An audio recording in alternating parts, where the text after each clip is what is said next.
El plan secreto de Putin en Odessa. Desde hace alrededor de 2 semanas, Rusia realiza ataques aéreos contra los puentes comunicando la región de Odessa con el resto de Ucrania. Como resultado de estos ataques, esta estratégica región aparece en el presente completamente aislada de Ucrania y a merced de un posible ataque anfibio ruso. ¿Qué quiere realmente Putin en Odessa? Muy buenas noches, muy buenas tardes y muy buenos días. Desde Berlín, Alemania, comenzamos la transmisión número 310 de Demoliendo Mitos Charlas, la primera después de la cena de Noche Vieja, Buena. y aquí, Nochebuena, perdón, de Nochebuena, y aquí nos acompaña como todos los viernes, ya recuperado naturalmente, el señor Juan Antonio Aguilar desde Madrid, España. Juan Antonio, ¿qué tal todo por ahí? ¿Qué tal? Muy bien. Pues nada, primero feliz Navidad a quien no hubiera tenido la oportunidad de decírselo. Aquí estamos y bueno, por empezar, vamos a aclarar una cosita para empezar. No tenemos el plan secreto de Putin para Odessa, ¿eh? Con el Bizum no nos ha llegado el plan secreto, ¿eh? No nos ha llegado. Vamos a intentar analizar cuáles pueden ser las claves de ese posible plan en un momento determinado para solucionar la cuestión de Odessa, que tiene importancia en sí misma dentro del conflicto en Ucrania, ¿no? Sí, sin lugar a dudas. Efectivamente carecemos del plan secreto de Putin, pero en las últimas semanas, Juan Antonio, presenciamos hechos relativamente novedosos en esta región debido a que Rusia comenzó a realizar ataques ya no solo contra la infraestructura crítica, en el sentido de la infraestructura eléctrica, la infraestructura ferroviaria, sino también contra la infraestructura portuaria e incluso contra buques, pero por sobre todas las cosas, la novedad apareció en el ataque a los puentes, comunicando la región sur de Odessa, esta de aquí, con el resto de Ucrania, dos puentes principalmente, uno aquí, y ahora vamos a presentar algunas imágenes del día de hoy, y otro por aquí abajo, ¿sí? Puentes muy importantes, no solo por la comunicación de toda este área con Ucrania, sino porque aparecen de camino hacia los puertos de Reni e Ismail, aquí abajo, puertos muy importantes del Danubio, ubicados del lado ucraniano, pero con Rumania del lado de enfrente y comunicando básicamente no solamente a Odessa, sino a toda Ucrania con Europa. Esa es la novedad, los ataques contra estos puertos y por sobre todas las cosas contra los puentes comunicando esta región con el resto de Ucrania. Y el día de hoy, antes de que comience Juan Antonio con su análisis, bueno, primero, antes de ayer, estas las imágenes, los camiones el día de ayer todavía recorriendo estos puentes, aunque muy, pero muy rotos. Si no recuerdo mal, el 60% del combustible proveniente del extranjero, el 60% del combustible importado en Ucrania recorre este puente, básicamente. Aquí, todavía 2 días atrás, el puente mal que mal transitable, solo por una de las vías. Esta la imagen, sin sonido en el original. Ahí bastante roto en este lugar. Ahí a la derecha. Bien. Y acá otro lugar más, también roto, con un agujero. Presentamos otro lugar más. En los días pasados presentamos múltiples videos de los ataques, por sobre todas las cosas con geranios contra esto. Y esta es la imagen del día de hoy. Atención a directamente la construcción, entre comillas, el armado de un pontón. Це участок дороги називається «Покинь мене душа, дивись на мене з En неба, поки не reemplazo вийду на del трасу, повертатися не треба». principal, А ви acá колеса a la впадають izquierda, ahí a la vista el puente, por eso la pausa. Ahí el puente en reparaciones, і completamente автодор не cerrado, матюкайте. y un puente de pontones ubicado aquí. En esta imagen solo Головне, щоб visibles передача не відпав. automóviles y, Больно. sí, camionetas, furgonetas, no camiones. Si este pontón podrá con el peso de los camiones o no, una buena pregunta. Y aquí otra imagen, esta de la noche, aparentemente también de otro pontón montado por ahí. Bueno, ¿qué más, Juan Antonio, también del día de hoy? Aquí un ataque al puerto directamente, una vez más, un ataque al puerto de Ismail, ardiendo por la noche. Ебать его в рот, нахуй. Это, чтоб ты поняла, въебал им наш завод. Только что, бля. Bueno, menos mal que nosotros sin conocimientos del ruso, del ucraniano, porque casi con seguridad esa persona insultando. Pero bueno, Juan Antonio, ¿cuál es el significado de estos ataques? ¿Qué quiere Rusia? ¿Podría comenzar una operación anfibia, aquí un ataque anfibio una vez desconectada esta región del resto de Ucrania? ¿Qué análisis realizas? Bueno, en primer lugar, lo primero, un análisis operacional, independientemente de cuáles pueden ser los planes a futuro. ¿Por qué esa zona a nivel operacional es muy importante? Pues porque las dos vías de entrada de combustible, logística, munición, armamento y demás a Ucrania son unas carreteras con la frontera de Polonia, que por cierto pasan por unos túneles que es muy previsible que esos túneles vayan a ser atacados en un futuro no muy lejano, ¿eh? Seguramente cuando acabe la operación en el sur, es decir, la destrucción de estos puentes, ¿eh? La otra vía es esta, es decir, los barcos con avituallamiento, combustible y demás, llegan a Rumanía, desembarcan ahí y por carretera a través desde Ismail y por esos puentes llegan al resto de Ucrania, ¿no?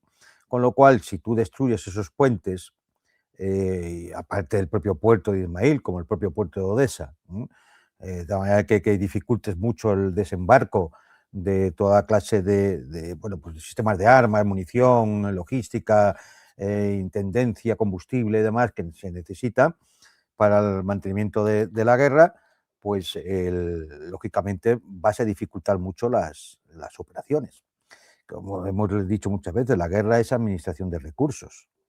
Si te empiezan a fallar los recursos, tanto humanos como materiales, tu capacidad de poder continuar las operaciones se va a ver muy dificultada. Y es que de eso se trata la guerra de desgaste, acabar agotando al enemigo para que no pueda continuar combatiendo. Por lo cual, es decir, bueno, pues desde el punto de vista, digo, en el teatro de operaciones, desde el punto de vista operacional, esa es la maniobra. Acabar bloqueando las vías de entrada de todo esto para el régimen ucraniano. La otra, como digo, es al norte, en la frontera polaca, y estoy convencido de que llegado el momento también van a ser atacados. Si tú consigues pues disminuir un 10, un 20, un 30 o un 40% la llegada de cosas que son necesarias como el combustible, pues estás poniendo en un grave aprieto, ¿no? a la posibilidad de continuar la guerra.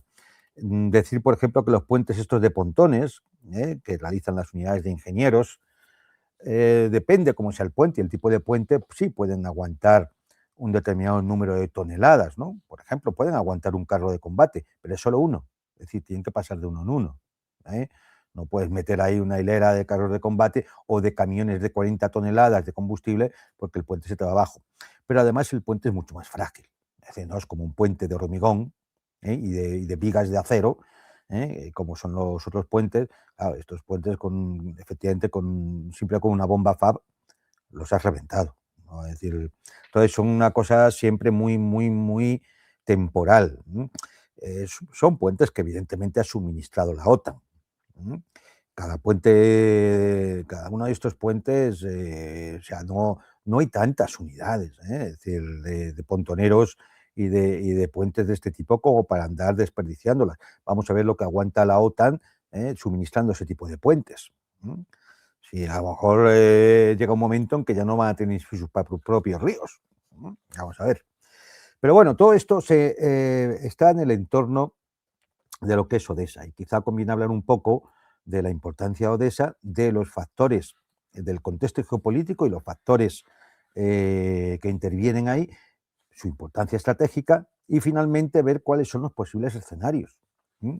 Como decía al principio, el plan secreto de Putin no nos lo ha pasado, es decir, el FAS no ha funcionado y no nos ha pasado el plan secreto, pero podemos intentar hacer un análisis en la perspectiva de ver qué tipo de escenarios se pueden dar.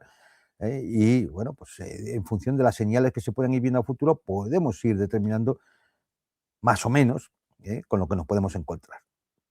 A ver, primero un poco de culturilla para el que no lo conozca. Odesa es la tercera ciudad de Ucrania, tiene más de 1 millón de habitantes, o tenía, antes de la operación militar, más de 1 millón de habitantes, y es el principal puerto comercial del Mar Negro junto con Sebastopol. Sebastopol ya sabemos que está ya del lado ruso, y Odesa es el que queda como mayor puerto ucraniano, ¿no?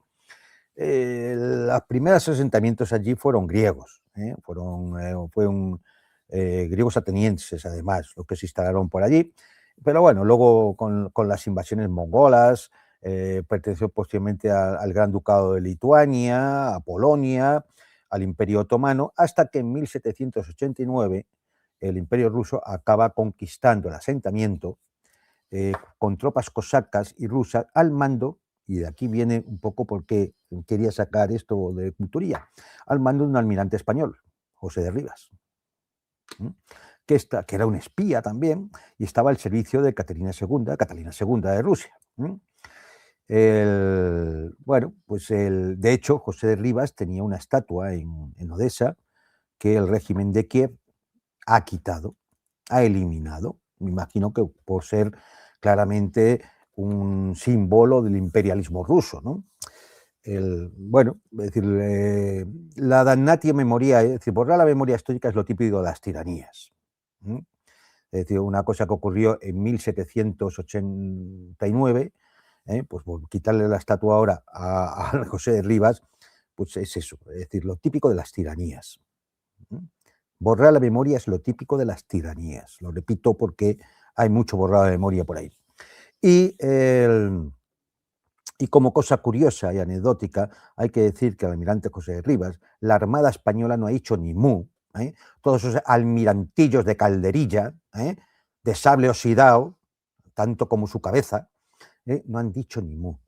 No han levantado ni siquiera una nota de protesta. O cualquier, al menos expresar un malestar porque se retire la estatua de un almirante español que fundó lo que hoy es la ciudad de Odesa, no el asentamiento antiguo, sino lo que hoy es la ciudad de Odesa, y que además se convirtió bueno, le llamaban la perla del Mar Negro, se convirtió en un puerto franco, es decir, un puerto comercial de primer orden. ¿Hasta cuándo? Bueno, pues hasta que bueno, es decir, luego después del periodo ruso vino la Unión Soviética, siguió perteneciendo, como es lógico, a la República Socialista Soviética de Ucrania. En la Segunda Guerra Mundial sufrió muchos daños porque estaba defendida por un cuerpo rumano, un cuerpo de ejército rumano, aliado de la Alemania de Hitler en aquel momento. Y bueno, demográficamente tenía importante población tártara que fue deportada en aquellos años y se rellenó con población ucraniana, ¿no? Aún así, en 2001, el 90% de la población, perdón, hasta 2014, el 90% de la población tenía como idioma nativo el ruso. Es decir, ha sido una ciudad rusa desde siempre, históricamente rusa. Hombre, desde siempre que se funda la ciudad. El asentamiento griego antiguo, claro, eran griegos, es decir, va a seguir algún merluzo con alguna estupidez de estas. Una cosa curiosa que tiene su importancia en estos momentos. Para hacer la ciudad se sacó tierra de galerías, se hicieron una especie de catacumbas, de túneles, para sacar roca sedimentaria y poder construir la ciudad, ¿no? En el siglo XIX. Y total, que quedó ahí una red de túneles de más de 2000 kilómetros en 3 niveles, debajo de Odessa, hasta el punto de que era, digamos, el refugio nuclear durante la Guerra Fría en caso de que hubiera habido un conflicto nuclear. O sea, estamos hablando de una circunstancia que hace que la ciudad, pues hombre, a la hora de ser tomada, es una operación militar de cierta envergadura. Bueno, en 2014 se produce el golpe de Estado del Maidán, y bueno, pues todos sabemos lo que ocurrió, ¿no? Es decir, por supuesto, se reprimió todo el idioma ruso, se reprimió toda expresión de la cultura rusa, se quitaron las estatuas de Pushkin, de Tolstoy, de Catalina II, de José de Rivas, de Potenkin y de todo aquello que significaba algo ruso, ¿no? Y además se produjo uno de los hechos más crueles que la camarilla de Kiev se ha negado a investigar, como fue el asesinato, quemar vivos a unas 48 personas prorrusas que se refugiaron en la casa de los sindicatos, algunas de ellas rematadas en el suelo cuando caían de las ventanas. 2 de mayo de 2014, por si alguno no se acuerda. Por si alguno no se acuerda. También diré que algunos de los cabecillas de aquello ya han sido liquidados. Y yo espero que la justicia universal, el karma y todo lo demás actúe en consecuencia, ¿vale? Bueno, pues Odessa era por donde se hacía el tránsito de tropas rusas que iban a Transnistria. Transnistria, como saben, es una zona fronteriza con Ucrania y de Moldavia, que es prorrusa, bueno, que se consideran rusos. Existe de facto una república soviética allí, la República Soviética de Transnistria, y después de los conflictos, como en los años 90, se estableció allí una unidad de tropas de interposición rusas, que, bueno, pues la rotación se hacía a través de Odessa. Claro, a partir del golpe de Estado de 2014, ya el régimen de Kiev no permitió el tránsito de esas tropas, ¿no? Y fortificó la frontera, lo cual ponía en dificultades al Kremlin para sostener esas unidades que están en Transnistria. Hay que decir que también que Transnistria alberga un gran depósito de armas y municiones desde la época soviética, el mayor de Europa, que para sí lo quiere Ucrania, claro, para sí lo quiere el régimen de Kiev. Con lo cual es un punto crítico, es un punto de los que durante estos 3 años últimos siempre hemos estado pendientes de que se pudiera producir ahí algún foco de inestabilidad, algún foco bélico que abriera un segundo frente en Ucrania y que obligara a la Federación Rusa a todavía ampliar las operaciones, ya llegando lógicamente hasta Moldavia, ¿no? Es decir, bueno, a partir de 2014 Odessa sufre una ucranización forzada, como he dicho, se puso la simbología ucraniana en toda una ciudad de mayoría cultural rusa, y bueno, pues hemos visto toda una serie de operaciones navales, ¿no? De cómo la flota ucraniana fue destruida, pero han utilizado todos este tipo de barcos no tripulados, una armada mosquito, que se dice, para intentar fastidiar a la flota del Mar Negro rusa, y es un poco lo que ha ido ocurriendo, ¿no? También hay que entender que por el puerto de Odessa sale el 40% de las exportaciones ucranianas. El 40%, incluido la mayor parte del grano. Con lo cual, esto es fundamental para la economía ucraniana y, de hecho, el bloqueo que realizaba la flota rusa buscaba el estrangulamiento, ¿no? de la economía ucraniana gracias a ese bloqueo, ¿no? A día de hoy, bueno, pues quitando esa armada Mosquito, pues el Mar Negro está con el control militar sobre el Mar Negro lo tiene la flota rusa, ¿no? ¿Qué es lo que ha pasado últimamente? Que podamos decir que cambia un poco las circunstancias en las que se ha visto envuelta el tema de Odessa. Bueno, pues que Ucrania, dada la situación del conflicto, buscando siempre una provocación mayor que de alguna forma facilite la intervención de la OTAN, de los europeos y de Estados Unidos, bueno, pues esa provocación ha ido a atacar barcos civiles y petroleros rusos en el Mar Negro. Claro, esto, lo que ellos llaman la flota en la sombra, es decir, esto de la flota en la sombra vamos también a especificarlo porque como la gusanera mediática occidental lo único que hace es mentir continuamente, no existe tal flota en la sombra. Le llaman flota en la sombra a aquellos buques civiles de comercio internacional, de buques de transporte, petroleros y demás, que no están asegurados en las compañías de seguro británicas, las Lloyds, que son los que se dedican a asegurar buques. Es decir, están asegurados por compañías de India, o de Singapur, o rusas, o de donde sea. Pero como no están bajo control de las Lloyds y otras compañías de seguro occidentales, entonces, claro, no pueden asegurar que ese barco esté asegurado. Valga la redundancia. Y entonces le llaman la flota en la sombra. Bueno, esto es un mentirusco más, ¿no? de esta gentuza. No tiene mayor valioso, ¿vale? Pero bueno, estos buques de la flota en la sombra, pues son atacados, una auténtica provocación. Y entonces, bueno, ¿cuál es la respuesta rusa? Que incluso Putin la anuncia en alguna declaración. Bueno, pues fundamentalmente concreta en tres cosas, ¿no? Una, que Rusia podría atacar buques en puertos ucranianos, cosa que ya está haciendo. Sobre todo en el puerto de Odessa, que es el más grande, ¿no? La siguiente cosa sería cortar el acceso de Ucrania al mar. Cortar el acceso de Ucrania al mar es bloquear, eso se puede hacer minando con submarinos, se puede bloquear, o finalmente, si ya no queda más remedio, iniciar un asalto y tomar la ciudad, la toma de Odessa. Eso sería un poco la respuesta rusa a este tipo de provocaciones contra barcos civiles en el Mar Negro.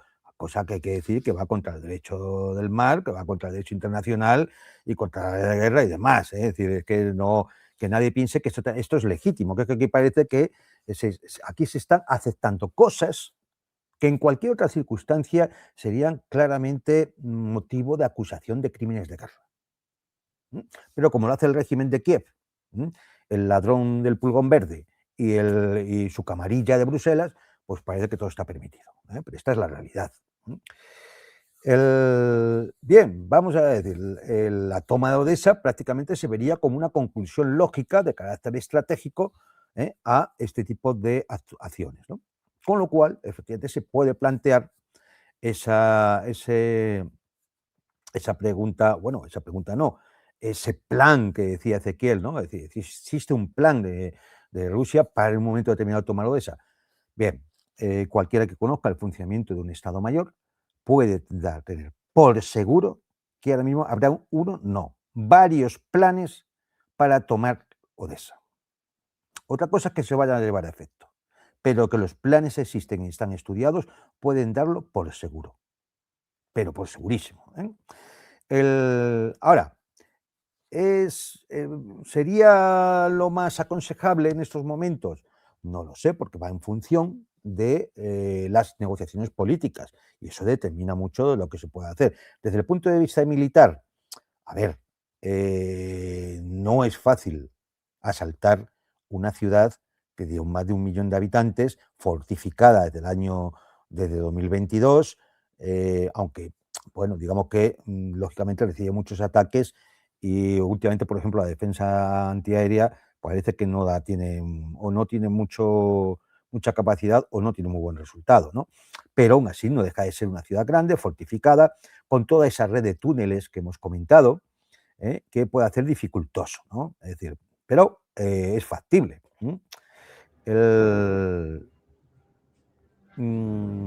También hay que entender que... Juan Antonio, perdón, el ataque contra el ferry en Odessa, con el cual respondió Rusia a los ataques contra los petroleros, esa imagen espectacular de un geranio volando a muy baja altura hasta el impacto en el ferry. Perdón por la interrupción, pero sí, no, está bien, más... está bien. Muy, muy bueno este video. Después completamente destruido el ferry y si no recuerdo mal, realizaba el transporte el transporte de motores diésel, algo importantísimo debido a la situación de la infraestructura eléctrica.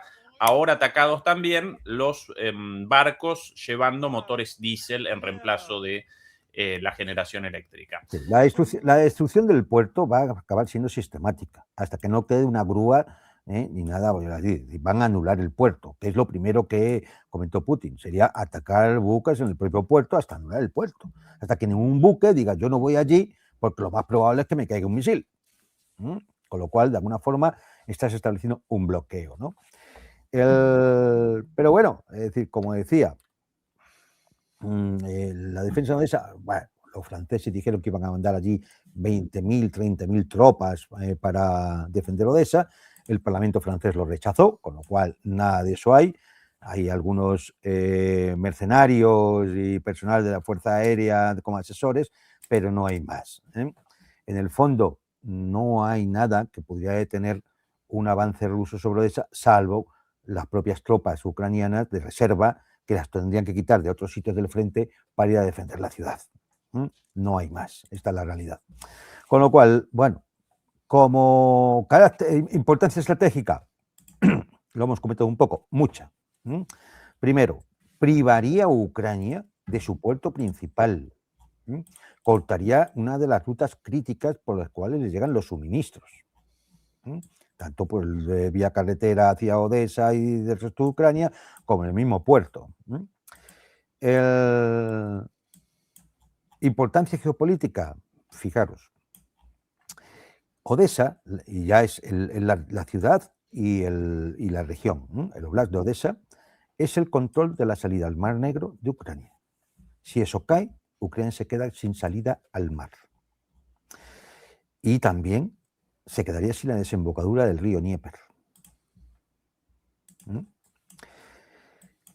Además, permitiría la llegada del ejército ruso a Transnistria, lo cual no solamente es que asegurara a la República Soviética de Transnistria, sino que sería una presión sobre una Moldavia cuya población es mayoritariamente prorrusa, que eso no se ve luego reflejado en las elecciones, porque la diáspora moldava, controlada desde Occidente y sin enviar papeletas a Rusia, acaba ganando las elecciones por muy poco margen, en contra de la opinión mayoritaria de los moldavos que están en el país. Lo cual sería una presión para esa mayoría prorrusa, o sea, para esa Moldavia que tiene una mayoría prorrusa social y que, lógicamente, no ve cumplido su deseo soberano, ¿no? Pero además esto permitiría en un momento dado llegar a contactar con la frontera de Hungría y, por lo tanto, la llegada al centro europeo y a los Balcanes. Ojo. Además, si Ucrania pierde la salida al mar, ahora mismo se convertiría en un estado inviable. No podría subsistir. No podría subsistir. Todo tendría que llegar por unas carreteras con la frontera polaca que pasen por unos túneles gigantes que también van a ser volados. O sea, ¿cómo van a hacer? Importancia militar. Hombre, si pierde la salida al mar, ya sabemos que no va a haber marina ucraniana, ni va a haber ataques con naves por control remoto no tripulada, como se ha estado haciendo recientemente, por ejemplo, los ataques a los petroleros. Eso desaparecería. Además, el ejército ruso estaría muy cerca de las bases de la OTAN en el Mar Negro, Rumanía y Bulgaria, lo cual ejercería también una presión importante desde el punto de vista militar. Y, por supuesto, le daría toda la seguridad del mundo a Crimea y a la base de Sebastopol. sea que la importancia militar es grande, ¿no? En definitiva, si vemos lo que está ocurriendo y tenemos en cuenta la importancia geopolítica, militar y operativa, no es extraño pensar que de alguna forma en los planes del Estado Mayor ruso está solucionar el tema de Odessa, casi con toda seguridad. Ahora bien, ¿qué escenarios podemos encontrarnos? El que ahora mismo es más probable, dadas las circunstancias actuales en las que se está hablando de un tratado de paz. Ese tratado de paz debería llevar a un cambio de régimen en Kiev, un cambio constitucional. Ese cambio constitucional volvería a reconocer el idioma ruso como un idioma oficial, el respeto a la cultura, la religión ortodoxa, etcétera, etcétera, etcétera. Es decir, se levantaría la bota que ahora oprime a los ciudadanos de Odessa, que son rusos, que se han considerado rusos siempre, y que viven atemorizados por el terror de un régimen que se impuso allí a fuego, como hemos comentado antes con el incendio de la Casa de los Sindicatos. Se impuso a fuego, porque estaban dispuestos a declarar la República Popular de Odessa, como se había declarado la de Donetsk o la de Lugansk.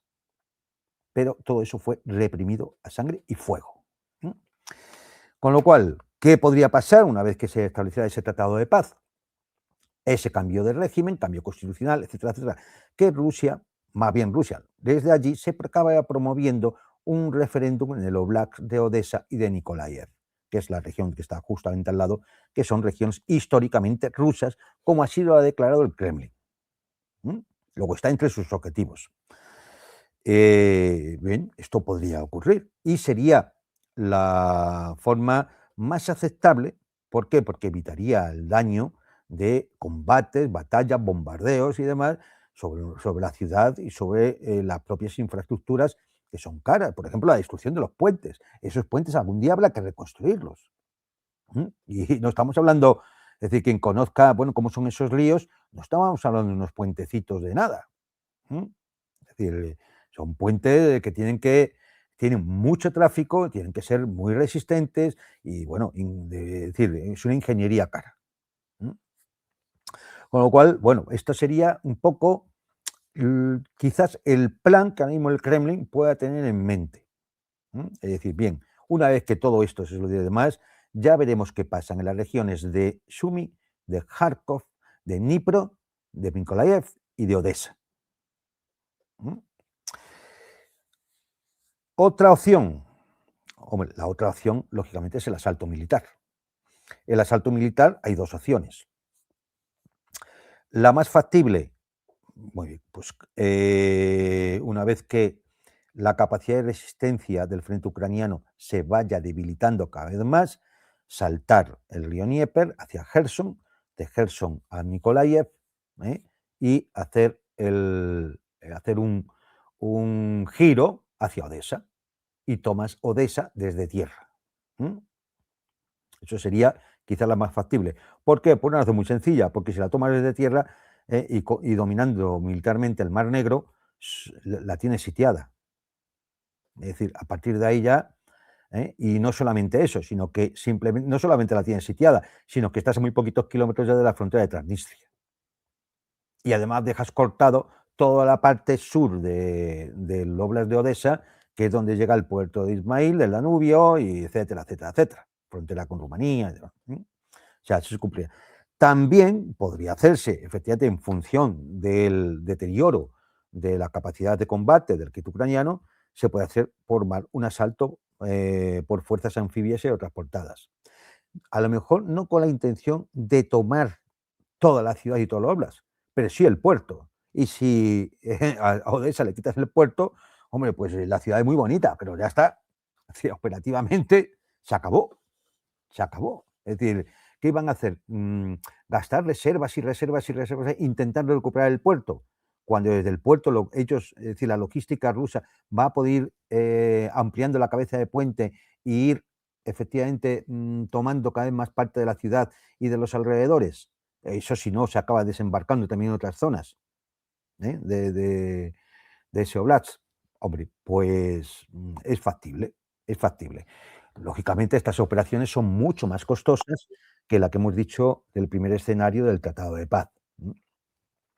Finalmente, hay una tercera opción, que se produzca el colapso del frente, el colapso ucraniano, que incluso se produzca el colapso del régimen, es decir, que ya no haya capacidad de seguir con la guerra, y entonces simplemente sería, en un momento determinado, la quinta columna prorrusa en Odessa realice una acción de levantamiento, de insurrección, apoyada inmediatamente por fuerzas aerotransportadas rusas, y de ahí al referéndum del primer escenario. Referéndum, declaración de la República Popular de Odessa, referéndum y reincorporación a Rusia. Estos serían los 3 escenarios más factibles. No sé si, yo qué sé, puede que alguien nos pueda enseñar alguno más, ¿no? Pero en principio estos son los que yo creo que tienen más posibilidades de ser ejecutados. Lo que me parece cierto, más allá de qué escenario pueda ser el que al final suceda según los acontecimientos, porque para cada uno de estos escenarios habrá un plan secreto. Es decir, el plan secreto de Putin no, posiblemente sean 3 o más, o 4 o 5 planes. El tema de Odessa yo creo que tendrá que ser resuelto antes o después.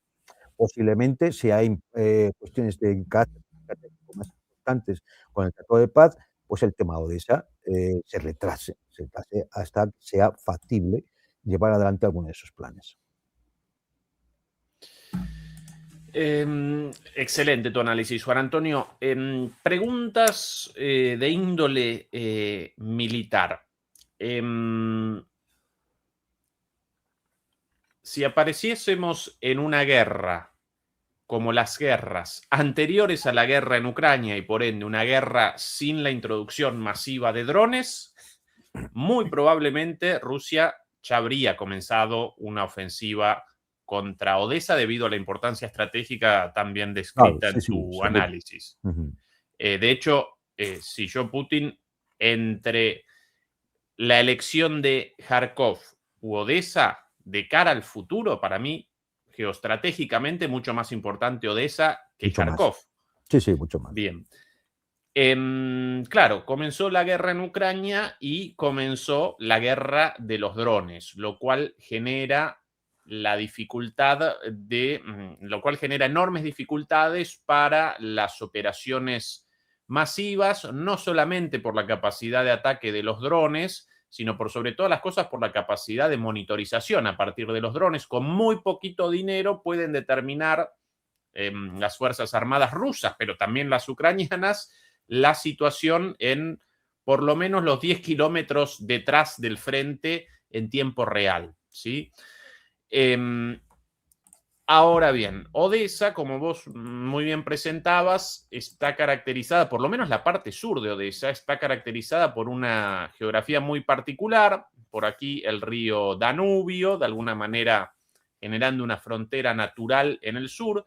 Por aquí la desembocadura del Dniester. Aquí arriba Transnistria y aquí el Mar Negro, con, si no una hegemonía total de la Marina rusa, por lo menos con una situación favoritaria a Rusia en el Mar Negro. Entonces, a pesar de los drones y a pesar de esta situación, de alguna manera una buena parte de Odessa ya parece aislada, preparando el territorio para un ataque quizás anfibio, quizás aerotransportado, quizás también a la vez, como vos presentabas, desde Jersón. Entonces, la pregunta básicamente es la siguiente. Estas características particulares de Odessa con el Mar Negro a la derecha, los ríos arriba y abajo, Transnistria con 2.000 soldados rusos por encima, la posibilidad de ataque anfibio, ataque aéreo y ataque terrestre, ¿eso podría de alguna manera realizar una compensación de las desventajas de una operación de ese tipo frente a los drones o ni siquiera eso? A ver, es que el tema de la guerra de drones, el efecto fundamental que tiene es que te impone un tempus muy determinado. Es decir, te impone lentitud. Claro, eso es lo fundamental. Sí, es verdad que si tú expones mucho material y a tus tropas en un cielo que está lleno de drones, pues lógicamente vas a tener muchas bajas. Entonces, en lo que se hace, cuando quieres minimizar las bajas, ¿m? Porque en la guerra de desgaste lo que se trata es de aumentar las bajas, del contrario, minimizar las tuyas. ¿M? Es decir, que nadie piense que es así de sencillo, es decir, pero así de simple el argumento, ¿eh? Se trata de minimizar mis bajas y maximizar las del contrario. Minimizar mis bajas, esto significa que cuando el cielo está lleno de drones, no es porque esos drones sean un arma espectacular y demás, y muchas veces para destruir un vehículo blindado tienen que usar 8 y 10 drones. Es decir, si no, no lo inutilizas, ¿eh? Entonces, es decir, sino simplemente que, uno, detectan tu presencia y dos, te van a estar picoteando, lanzándote de dronencitos, y por lo tanto te expones a un número elevado de bajas. Si tú quieres minimizar esas bajas pues entonces no puedes hacer una guerra de maniobra, ¿eh? O una operación en profundidad como sería deseable. Bueno, esto lo ha cambiado el hecho de los drones, pero lo ha cambiado en el sentido del tiempo. Al final vas a hacer lo mismo, pero vas a hacerlo con unidades pequeñas que se infiltran, buscan el momento adecuado, asaltan con mayor velocidad, sea a través de motocicletas, de motos. Bueno, y últimamente pues he visto caballería. No es ninguna tontería. Tú tienes un pelotón a caballo y vas a recorrer el 1,5 kilómetros hasta la posición enemiga a caballo y vas a llegar mucho antes que andando, con un cielo lleno de drones. En definitiva, que se trata de aumentar, o sea, si el dron te ralentiza, tú tienes que aumentar la velocidad de avance para evitar lo máximo posible el daño que te puedan realizar los drones. Todo esto a la espera de que en algún momento pueda salir algún sistema de armas de guerra electrónica que los anule, anule los del enemigo, los tuyos, pero que anule el espacio de drones. Esto puede ocurrir también en cualquier momento. Pero vamos a suponer que efectivamente estamos en las circunstancias actuales, que es lo que hay que analizar, y entonces dices, bueno, pues muy bien. ¿Cuándo sería el momento adecuado? Bueno, pues cuando la capacidad es decir, tu capacidad de drones y de avanzar con cierta velocidad sea mucho mayor que la del enemigo. El enemigo va a seguir teniendo drones y te los va a poder lanzar. Pero claro, no es lo mismo que en una zona de avance tenga 2.000 drones a que tenga 200. Igual con 200 ya lanzas algunas unidades blindadas hacia adelante. Y si las lanzas a buena velocidad y tienes control de carreteras y demás, pues igual haces avances, puedes hacer algún avance en profundidad. Quizás todavía no se ha llegado a ese punto, aunque sí hemos visto cómo se aceleran las operaciones ya en Zaporozhia, donde ya no hay grandes líneas fortificadas. Entonces ya el avance suele ser mucho más rápido. En un momento determinado sí que se puede calibrar, y yo creo que sería si se realiza un asalto, sería un asalto de armas combinadas. Por ejemplo, efectivamente, sería desembarcos anfibios en determinados puntos, avance por tierra, habría operaciones de distracción y lanzamiento de tropas transportadas por otro lado. De tal manera de intentar crear cierto caos en la retaguardia ucraniana, aunque los ucranianos imagino que tendrán sus planes hechos ante estas circunstancias, ¿no? Pero eso es la guerra, ¿no? Es decir, al final se mantendrá o sea, se verán cuáles son las posibilidades de asignar reservas y sistemas de armas para una ofensiva de este tipo, pero a ver, lo que hay que tener en cuenta es que el centro de gravedad es el puerto de Odesa y la desembocadura del Dniester. Esos son los centros de gravedad. Si tú tomas el puerto de Odesa como cabeza de puente y la desembocadura del Dniester, el resto ya es ir ampliando la cabeza de puente, pero tú ya les has cortado las rutas. O sea, es decir, el desastre para Kiev ya estaría hecho. Ya tendrías el control. Porque donde no hay puerto, tú no puedes llevar un buque de miles de toneladas, lleno de miles de toneladas de material y desembarcarlo allí con, yo qué sé, haciendo una cadena y llevando los paquetes a cuestas. Es decir, si no hay puerto de aguas profundas, se acabó. Entonces, o el puerto o lo pueden acabar destruyendo los bombardeos, lo pueden acabar tomando en un momento determinado una operación de tropas transportadas, desembarcos anfibios por otra. Se puede hacer una operación compleja, pero se puede realizar. No iba a ser una operación secreta, porque inmediatamente drones y los sistemas satelitales detectarían el movimiento. La cuestión es si tú vas a ser capaz de movilizar los recursos suficientes para poder impedir la operación, porque a lo mejor ya no los tienes. ¿Qué es lo que pasa ya en algunos puntos del frente? Que cuando quieres realizar un contraataque para recuperar algo de terreno, como en Kupiansk, te encuentras que estás dejando desguarnecido la región de Kharkov o de Sumy y empiezan a avanzar todos los rusos por allí. Y esto puede pasar en cualquier momento también en la región de Odessa. Ahora, yo creo que esto, es decir, el momento ese no ha llegado. Se esperaría todavía a un mayor deterioro de la capacidad de combate de las tropas ucranianas y de la OTAN. Vamos a ver cuántos pontones son capaces de suministrar a Kiev.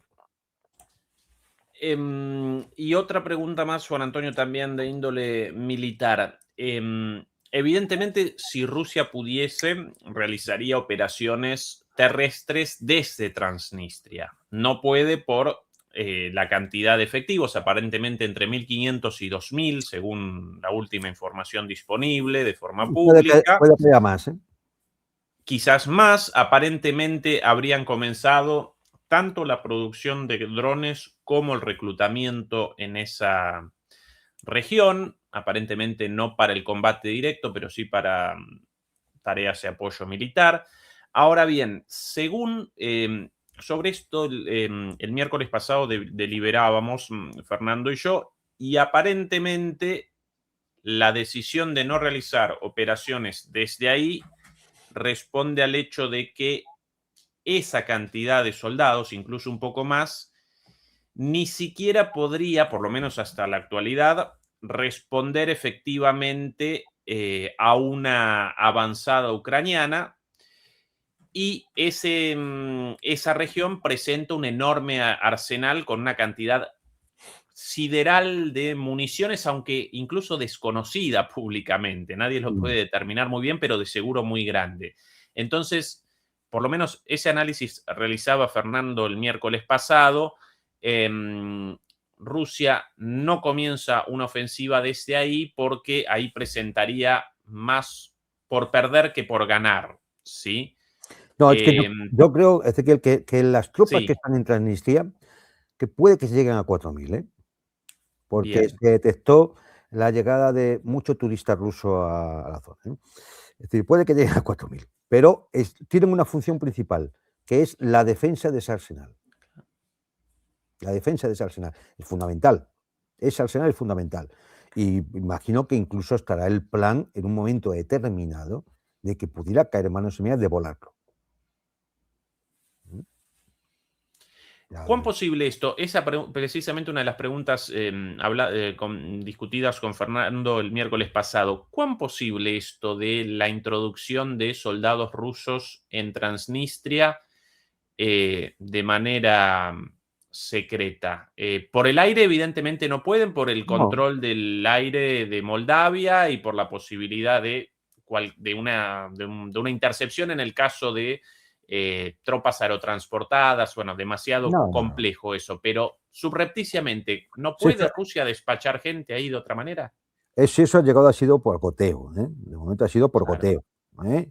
Lógicamente, tú puedes ir de civil tranquilamente a Transnistria, que tienen allí material para uniformarte, armarte y demás, ¿eh? No hay problema. El arsenal es inmenso. Es decir, entonces, yo creo que eso se habrá ido reforzando vía, bueno, gota a gota, goteo de turistas, viajeros, de este tipo. En un momento determinado, con una operación un poco audaz, sí sería posible, aprovechando ciertas condiciones climáticas y de bombardeos masivos, introducir allí 4 o 5 Ilyushin y llevar otros 1.000 o 2.000 efectivos, ¿eh? Con riesgo, claro. Pero es que la guerra es así. Es decir, en un momento determinado tendrás que apoyar a esas tropas que están allí, que pueden quedar rodeadas. Por otro lado, es decir, hay algo que yo creo que para las perspectivas de Moldavia, por el tema de la Unión Europea y de la OTAN, el calentar de nuevo ese conflicto en Transnistria sería un hándicap, porque no vas a meter en la Unión Europea ni en la OTAN a otro país que ya está en un conflicto bélico también. Es decir, no se puede. Con lo pues, significaría, significaría efectivamente el enfrentamiento ya directo con la OTAN. Y entonces ya no habría problema de llegar a Transnistria, te lo aseguro, porque empezarían ya a volar misiles de otro tipo. Entonces, no, yo creo que en su momento lo intentaron, hicieron unas operaciones, incluso atentados terroristas en Transnistria en el año 2022, pero por alguna razón la operación y los ucranianos desistieron del tema porque yo creo que no tenía viabilidad. En última instancia no tiene viabilidad porque la respuesta rusa lógicamente sería, es que además sería la provocación para iniciar el asalto a Odessa. Claro, es decir, tú tienes que resolver la situación de las unidades rusas que están en Transnistria. Entonces, bueno, pues si el camino para llegar a Transnistria pasa por Odessa, pues ya lanzas claro, ya no te queda más remedio. Cueste lo que cueste, con la baja que cueste. Desde el principio de la operación militar especial, algunos decíamos, esto lo ganará Rusia por una razón muy sencilla. Porque está dispuesto a poner 500.000 de muertos encima de la mesa. Y otros países no. Y Moldavia no puede. Y Rumanía no puede. Y ya no te digo nada de Europa Occidental. Ni pueden, ni quieren, ni saben. Con lo cual, es decir, a ver, en un momento determinado, mira, hasta ahora se ha ido resguardando mucho el tema de las bajas, por eso es también muy lento los avances, por eso no se realizan operaciones en profundidad o de maniobra masiva. ¿Por qué? Porque lo que se intenta es minimizar el número de bajas. Y hay que minimizarlas por una razón muy sencilla. No es una cuestión humanitaria, de decir, oye, que haya lo menos muertos posible. No, no es una cuestión humanitaria. Significa que tú tienes que mantener tu tasa de reposición positiva. Es decir, tú puedes tener la capacidad de mantener el frente. Y para eso, si tú tienes X bajas, tú necesitas X más un porcentaje para sustituirlos. En el momento que ya eso se hace imposible, ¿qué es lo que le pasa ahora mismo a las tropas de Kiev? Empiezas a perder la guerra. Y ya es cuestión de tiempo. Entonces, no, tú tienes que mantener esa tasa de reposición, ¿no? Y Rusia lo que intenta es mantenerla. Mantener sin ni siquiera llegar a la movilización general, como sí viene ocurriendo en Ucrania hace 3 años. La movilización, hemos visto las imágenes, ¿no? De cómo atrapan a la gente en las calles, ¿no? De hecho, en Rusia no se ha producido ni se va a producir. Pero claro, eso te impone una limitación. Es decir, para mantener positiva tu tasa de reposición, pues tienes que minimizar las bajas. No puedes tomarte alegrías de esas de decir, hombre, hemos lanzado una ofensiva muy exitosa, eso sí, hemos tenido 25.000 bajas. Hombre, es decir, eso es complicado. Cuando no quieres ir a la movilización, ¿no? Es decir, entonces hay que entender cómo se van llevando, diseñando y planificando las operaciones. Porque es un tema complejo en función de los objetivos que quieres conseguir, de los recursos de los que dispones y de la capacidad para mantener la guerra de desgaste dentro de los parámetros que tú quieres que se mantenga. Evidentemente, si aquí saltara por los aires todo y ya dirá igual el número de bajas, pues hombre, pues efectivamente Rusia movilizaría los 9 millones de reservistas y tendríamos una avalancha como en la Segunda Guerra Mundial. Sí, a lo mejor se han perdido en una batalla 300.000 hombres, pero te aseguro yo que están en la frontera húngara. Porque entonces ya daría igual las bajas. Te daría igual los drones. A ver, los drones, la mayor parte de ellos son artillería de bajo calibre. Estamos hablando de granadas explosivas de 2 kilos, de 5 kilos. Es artillería de bajo calibre. Sí, muy direccionada, pues te la manda. Pero, hombre, con los sistemas de gestión de campo de batalla ahora mismo, una pieza de artillería también sabe perfectamente dónde tiene que poner el obús. Y a lo mejor son 35 kilos. Y no te digo ya misiles. O los sistemas de armas termobáricas. Es decir, que es que no. Es decir, hay que entender, los drones han cambiado la guerra. Bueno, cambió la guerra, no, imponen unas condiciones en las cuales tú tienes que replanificar cómo se hace una campaña teniendo en cuenta esa variable. Teniendo en cuenta esa variable para conseguir lo que tú quieres, es que tus bajas se minimicen, ¿eh?, para poder continuar la guerra todo el tiempo que sea necesario sin llegar a la movilización general. Y eso, ¿cuál es la contrapartida de eso? El tiempo. Que tú vas a tener que ir muy lento, porque tus avances van a ser de 500 metros, de 1 kilómetro, de 2 kilómetros, sí, a lo mejor por 10 kilómetros y un día avanzas 20 y tantos kilómetros en una zona. Pues son 20 y tantos kilómetros, ya está bien, ¿eh? Ya está bien. Es una zona sembrada de drones, luego ya sabéis la forma que ahora se siembran los campos de minas, ¿eh? Es decir, ya no es como antes que se iba colocando una mina o otra mina. Es decir, ahora hay sistemas de sembrado de los campos de minas. O sea, todo eso crean dificultades y, de hecho, ahora mismo el ejército ucraniano se centra fundamentalmente, quitando allí donde intenta hacer alguna operación que le sirva de relaciones públicas, lo que se limita en estos momentos es intentar ralentizar el avance ruso. Ya para ellos, y hay que entenderlo así, y es que es verdad, para ellos ya, es decir, que el ejército ruso vaya lento ya es una victoria. Es decir, claro, no pueden hacer otra cosa, pues bueno, por lo menos ganar todo el tiempo posible que se pueda. A ver si ocurre algo que cambia la situación. De ahí vienen las provocaciones, de ahí vienen los encontronazos que existen dentro del bloque occidental a la hora de mantener la guerra o de ir hacia un tratado de paz o lo que sea. ¿Por qué? Porque no está decidido y no hay plan de salida, no hay plan B, nunca lo hubo. ¿Y qué puede hacer el Estado Mayor ucraniano? Pues ralentizar el avance ruso cuanto pueda, a ver si hay una solución final, ¿no?, para el tema, ¿no? O sea un tratado de paz, o sea una intervención de la OTAN, es decir, lo cual sería una locura, ¿no? Pero bueno, en esto están pensando, porque no se puede hacer otra cosa ya. Es así, con los recursos que tienes ya no puedes hacer otra cosa. Y entonces, bueno, pues es decir, la operación sobre Odessa, yo estoy seguro que algún escenario de los que hemos comentado se va a dar.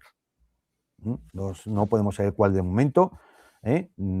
Hay señales que ya nos van indicando que la paciencia rusa se acaba en cuanto al tema de que no va a permitir que sigan hostigando a buques civiles en el Mar Negro, con lo cual el puerto, la desembocadura del Dniester y esa zona va a ser machacada y en algún momento será tomada. No sé cómo, pero será tomada.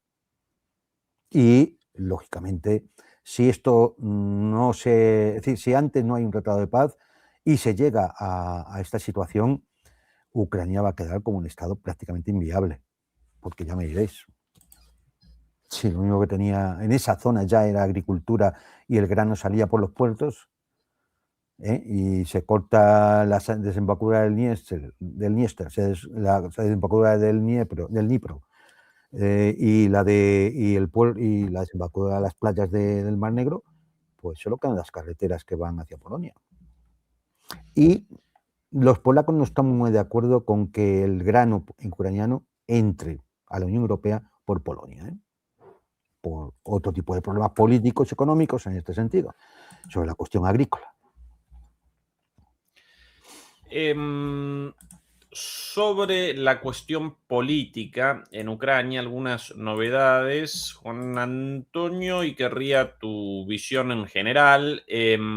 Primera de las novedades interesantes, una entrevista cedida por el asesor presidencial Podolyak. Aquí está la entrevista en ucraniano.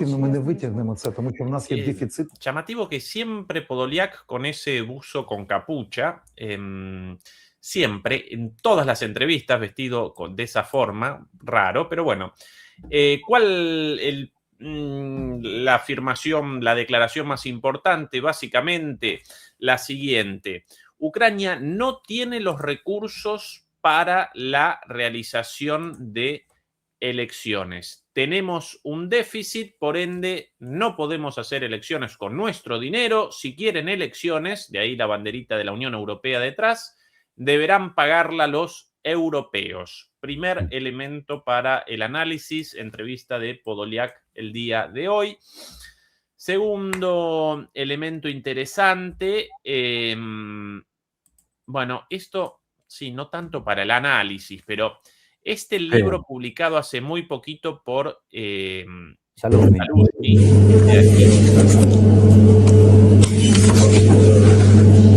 ahí en la primera línea comienza el libro con una demostración de patriotismo de Saluzny. En la primera línea, no voy a abandonar Kiev en caso de invasión, moriré peleando y seré el último en abandonarla. Bueno, qué valiente, qué declaración. Bueno, aquí las fotos del propio Saluzny, también del día de hoy, donde no resistiendo la invasión rusa, sino en República Dominicana, Juan Antonio, ¿sí? Más bonito seguramente, ¿no? En esta época del año, solcito, playa, Caribe. Bueno, otra cuestión para el análisis, otro elemento para el análisis, la participación de otros impresentables también, así, porque así como Zelensky un impresentable, Saluzny también un impresentable. Y tercer elemento para el análisis de política interior, los 20 puntos finalmente elaborados por la cofradía de el grupo de trabajo conformado por Kushner, Vitkov y los negociadores ucranianos en Estados Unidos, si no recuerdo, el principal. Finalmente terminados esos puntos, en lugar de 28, ahora 20, todos tan delirantes, incluso más delirantes que el plan original. Y sobre esta base, entonces, este domingo, supuestamente, el anuncio, una reunión entre Trump y Zelensky prevista, ¿sí? ¿Qué análisis, Juan Antonio, qué análisis realizás de la situación actual de idas y vueltas en estas negociaciones? Y Sí, todo lo de Saluzny no tiene mayor comentario. Es decir, es una de las camarilla de sinvergüenzas de Kiev y, bueno, pues aspira a ser el califa en lugar del califa. Y, oye, pues está disfrutando de unas merecidas vacaciones, ¿no? Es decir, le mandaron embajador a Londres y ahora se va a la República Dominicana de vacaciones, allí a las playas del Caribe. Curiosamente, lo de la República Dominicana, Ezequiel, aquí también hay mucho político en España que todos van a la República Dominicana. Sí, Algún día habrá que hablar de por qué se va a la República Dominicana. No es una cuestión baladí, es decir, no es porque las de allí sean las playas más bonitas del Caribe, porque es la República Dominicana y hay razones para ello, ¿no? Pero bueno, eso sería para otro motivo de conversación. El tema de las elecciones es que no tenemos dinero, necesitaremos un alto el fuego de 90 días para poder montar las elecciones, etcétera, etcétera, etcétera. Los 20 puntos.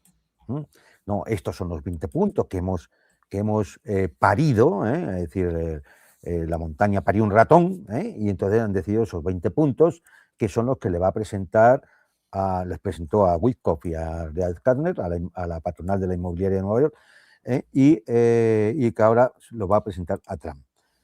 Todo esto no son más que maniobras para ganar tiempo.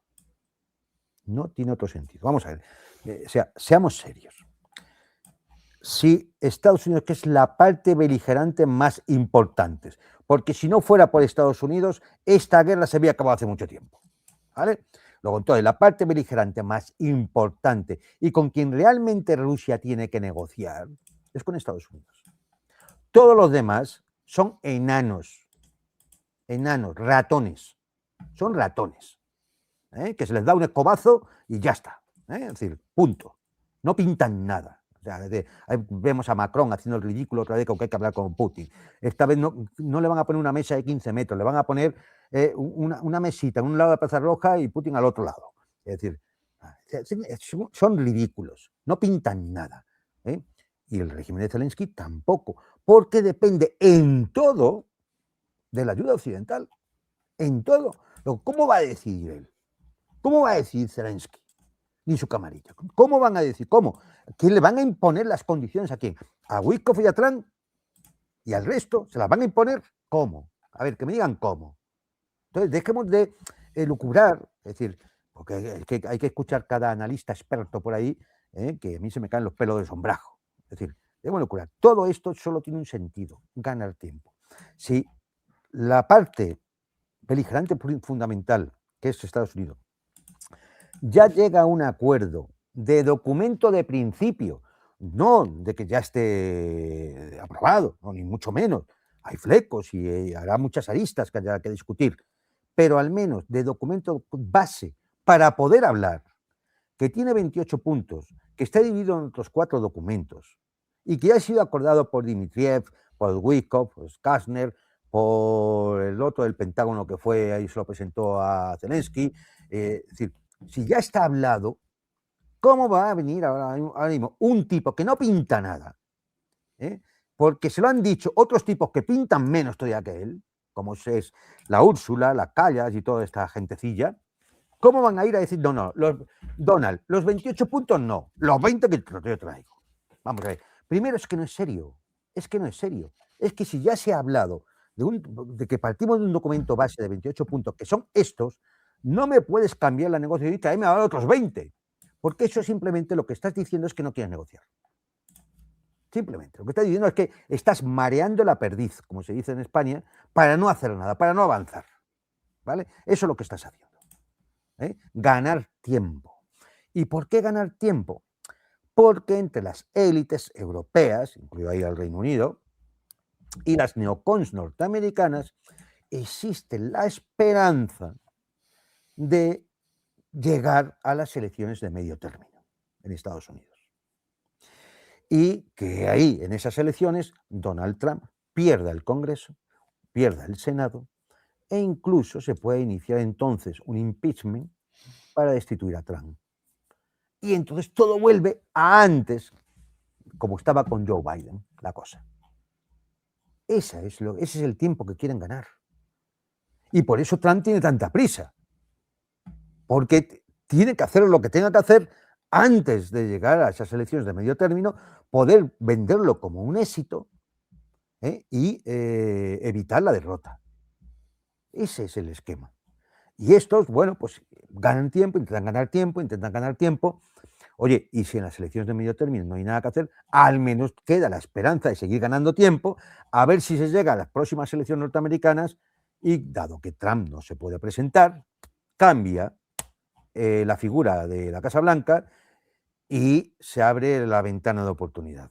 Eso es lo que están buscando. ¿Cómo mantener el conflicto hasta 2028?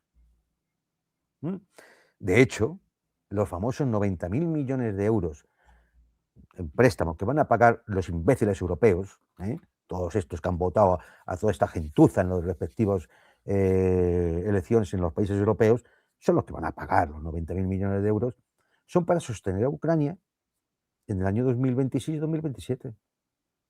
Claro, en la esperanza de poder mantener la situación hasta que cambie la presidencia norteamericana.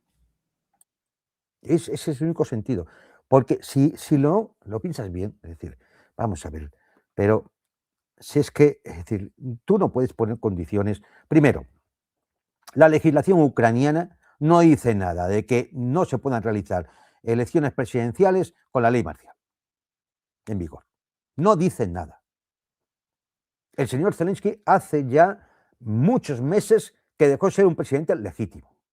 La representatividad, según la Constitución republicana ucraniana, la tendría ahora mismo el presidente de la Rada, no Zelensky. Pero no, él sigue ahí, agarrado al sillón, como toda la camarilla, menos los que ya han huido. Bien. El segundo, la Constitución ucraniana no prohíbe que pueda haber elecciones con la ley marcial. Y en todo caso, si se fuera así, pues tendría que ser el presidente de la Rada quien representara al país. Tercero, 90 días para organizar unas elecciones. Hombre, sí, se ha movido la gente, pero ¿qué quieres? Tú lo que quieres es que voten todo el extranjero. O sea, monta un tinglao ahora mismo para decidir quién va a ser el presidente. Bueno, es decir, 90 días. Claro, y lo demás todos esperando. Y claro, quieres un alto el fuego de 90 días, ¿no? Para que tú puedas organizar unas elecciones. Hombre, no es serio. Pero lo menos serio todavía es lo que indicaba. Si hay un plan, un documento base de 28 puntos que ya se ha hablado y acordado desde Alaska con los norteamericanos, tú no puedes estar cambiándolo cada 2 por 3. Si es que hace poco presentaron otro documento cuando se reunieron en Londres toda esta pandilla. Es que van presentando documentos nuevos, ¿para qué? Para ralentizar las negociaciones, las discusiones. Ahora se va a ir a Washington a darle la tabarra a Trump, ahora con su papelito con los 20 puntos. Es decir, y yo no sé qué hará Trump. Es decir, pero, a ver, es decir, a mí lo que me pediría el cuerpo es decirle, pero vamos a ver, otra vez tú con esto, otra vez. Y ahora te vas a ir de aquí y te vas a venir dentro de 2 o 3 semanas con otro papel, ahora con 18 puntos o con 23, ¿no?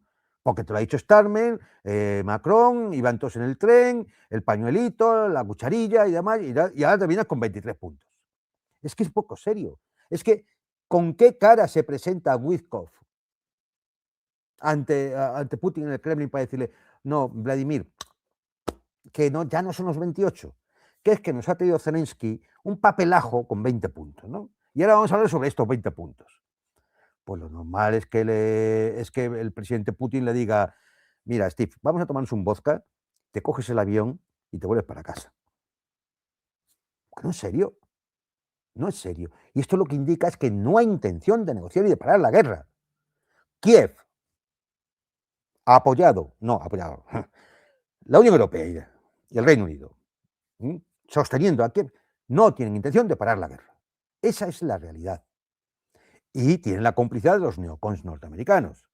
Y ahí Trump, pues, hace lo que puede. ¿Y de quién tira?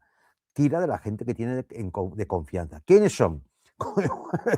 La patronal inmobiliaria de Nueva York que coloca el trabajo siempre. Claro. ¿Quién va a ser si no? ¿Se puede fiar de Marco Rubio? No se puede fiar de Marco Rubio. ¿De Scott Bessent? Pues es el tipo más siniestro de la Casa Blanca. ¿De quién se va a fiar? ¿De Peter Hegseth, que no sabe ni lo que ha bombardeado en Nigeria? ¿De quién se va a fiar? Esto es culpa de Trump por unirse y rodearse de gentucilla, ¿no? Pero, vale, pues es lo que hay. Igual no le quedaba más remedio. Y si no, no llegaba a ser presidente. Yo qué sé, no lo sé. Pero ahí está la realidad. Entonces, bueno, pues esto no es más que es una maniobra más y vamos a ver más maniobras de estas y, por supuesto, van a ir buscando la provocación que a lo mejor acabe llevando a los rusos a una respuesta desproporcionada para decir, ¿veis cómo es una amenaza? Y continuamos la guerra. Esto es lo que van buscando. Ganar tiempo y provocar, ganar tiempo, provocar. No tiene más sentido, porque indica lo poco serio que es todo el tema. Lo poco serio. Es decir, vamos a ver la tabarra que nos han dado con los 28 puntos. Nos los han metido en todas las publicaciones, en la prensa, en la televisión, los 28 puntos, los 28 puntos. Uy, ya se ha acordado esto de los 28 puntos, ya hay un documento base del que permitir. Va a ir un funcionario del Pentágono, secretario del Ejército, a presentárselos a Zelensky a Kiev, etcétera, etcétera, etcétera. Y ahora nos vuelven otra vez con los 20, que Zelensky ha hecho un papelito con 20 puntos. ¿Pero esto qué es? ¿Esto qué es? O sea, ¿esta es la gente seria que dirige países? Bueno, países y la Unión Europea. ¿Esta es la seriedad de esta gente? ¿Cuánto vale su palabra? Menos que nada. Bueno, no miles de millones de euros. ¿Qué pasa? Entonces, no hay más lectura que esta. No hay más lectura. Evidentemente, yo no sé si engañarán a Trump, si le engañará Zelensky engañará a Trump, el comediante en jefe, o lo que, pero si van a Moscú con los 20 puntos, eso que lleva en el papelajo, Zelensky, no va a haber negociación, ya lo podemos ir anunciando. No va a haber negociación y la guerra va a seguir. Y Odessa caerá. Bien, para redondear Ucrania, Juan Antonio, y en línea con tu análisis sobre la corrupción sideral del régimen político en Ucrania, aquí sencillamente una mirada superficial por un artículo, por una columna, en realidad por una entrevista publicada por el New York Post, un periódico neoyorquino conservador ligado al trumpismo, en el cual un viejo conocido nuestro, querido Juan Antonio, el señor Hunter Biden, nada más y nada menos, caracteriza a Ucrania como un nido de víboras. Recuerden la participación de Ucrania en negociados y corruptelas en Ucrania a través de Burisma Holdings. Fue un completo error. Fui muy ingenuo sobre lo infernal que es Ucrania. Qué nivel de corrupción que sigue siendo asombroso. Esto dicho por el señor Hunter Biden. Lo cual ya tiene tela, ¿eh? Porque, claro, para que él diga eso. Mamita querida. Bueno. Esto es como entrar en la galería de una prisión y decir, aquí. Sí, como si los presos más malos de todos asustados por uno de los criminales, por otro criminal, ¿no? Claro. No, de hecho, ver a los presos viendo la televisión y se da algún primer ministro y todos asustados diciendo, pero bueno, ¿esto cómo puede ser? ¿Cómo puede ser tan ladrones, no? Están todos allí por haber atacado bancos, ¿no? Es así.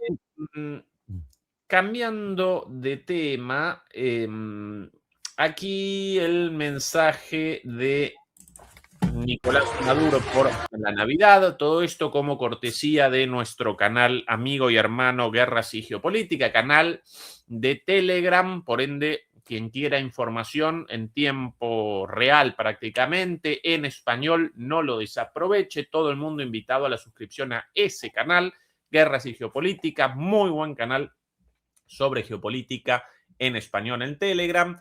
El mensaje navideño de Maduro.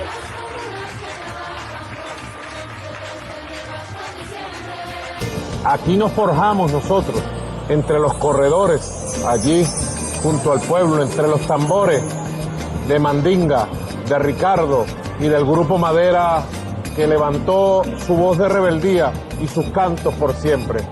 Esta es la tierra de los santos, de los sabios, de los valientes patriotas, como José Gregorio Hernández, como Santa Carmen Rendiles y como los vecinos y vecinas de cada comuna, de cada comunidad, que ahora escriben y cantan su propia canción.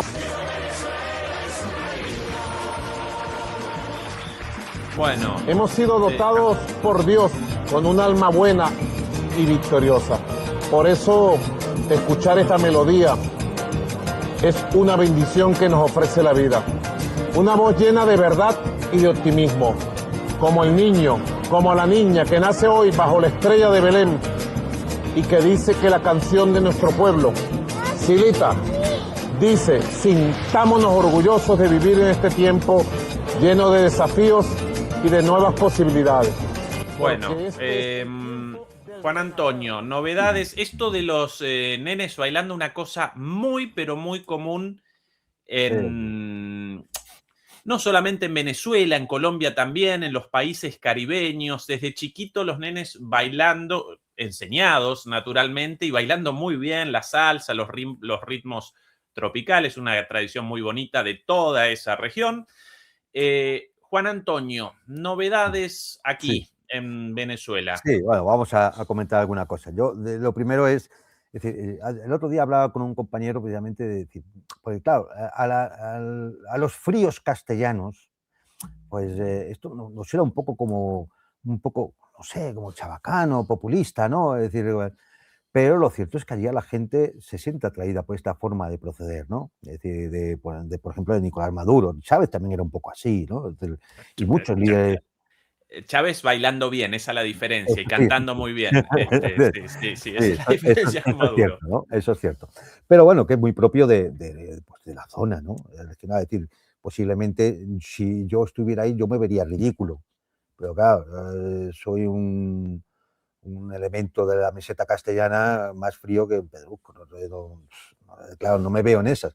Pero yo entiendo que la gente sí que se ve proyectada, ¿no?, en esta forma de transmitir, ¿no? Y oye, pues si eso da resultado y hace llegar a la gente pues el mensaje y las directrices y la consigna, pues mira qué bien. Cada uno tiene su forma, ¿no?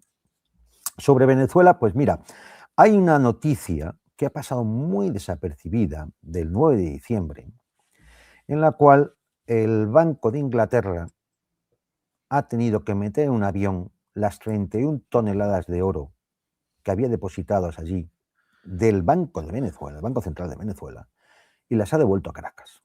Ha sido un proceso largo, de 4 años, no, 5 años. Es decir, empezó en julio de 2020, cuando un tribunal superior británico dictaminó que el oro depositado, el oro del Banco Central de Venezuela, depositado en el Banco de Inglaterra, se le entregaba al presidente interino.